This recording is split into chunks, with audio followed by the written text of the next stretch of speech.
The Battle for Castle Itter, May 5, 1945.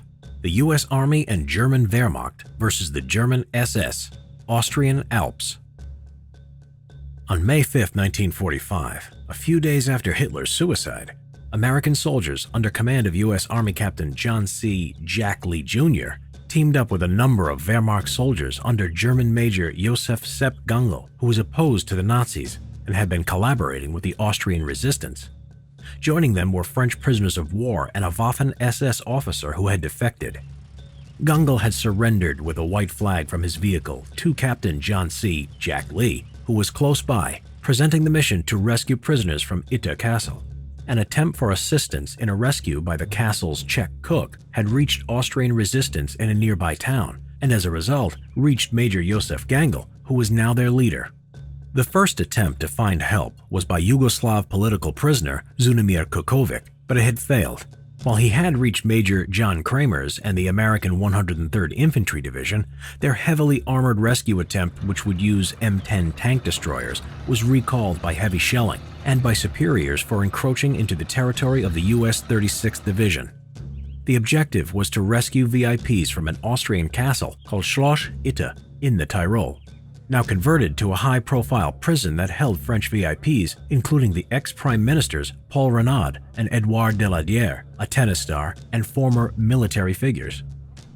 The German guards at the castle had fled, and the prisoners had broken into the weapons room and armed themselves with pistols, rifles, and submachine guns.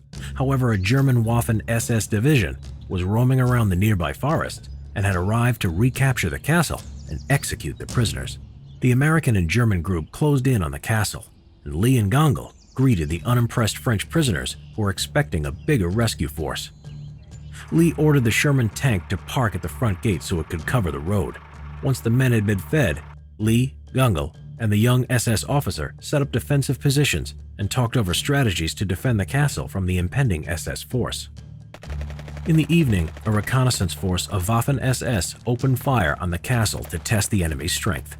The U.S. and Wehrmacht troops moved to their defensive positions and returned fire.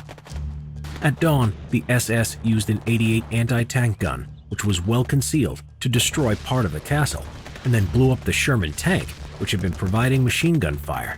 However, the radio man inside was able to escape in time. The Waffen-SS, numbering around 150 men, had began their main attack from the tree line towards the castle gate, and from the west, reaching the castle's lower walls. The American and German defenders, as well as the French prisoners, fired at the attackers from their high-up positions in the castle and loopholes. The SS managed to kill and wound several of the defenders, including Josef Gungel, who was killed by a sniper while trying to move French Prime Minister Renaud from harm. By the afternoon, Lee and the American and German defenders were running low on ammunition and were seeking reinforcements from Major John Kramer's, who had telephoned him with the assistance of Austrian partisans. A relief force was now on its way. As the situation was getting desperate, Lee accepted tennis star Jean Barotra's courageous offer to vault the castle wall and run past the SS strongpoints and ambushes to find and guide the reinforcements to the castle. Lee prepared for an SS breach of the walls and a close-quarters fight until finally, at 4 p.m., the American reinforcements arrived with tanks, quickly defeating the Waffen-SS force and taking many prisoners. It is believed that this was the only battle where Americans and Germans fought together as allies. Subscribe for more World War II videos. Get your copy of Simple History World War II today. Thank you for all your support on the Simple History YouTube channel. If you enjoy the channel, please consider supporting us at Patreon.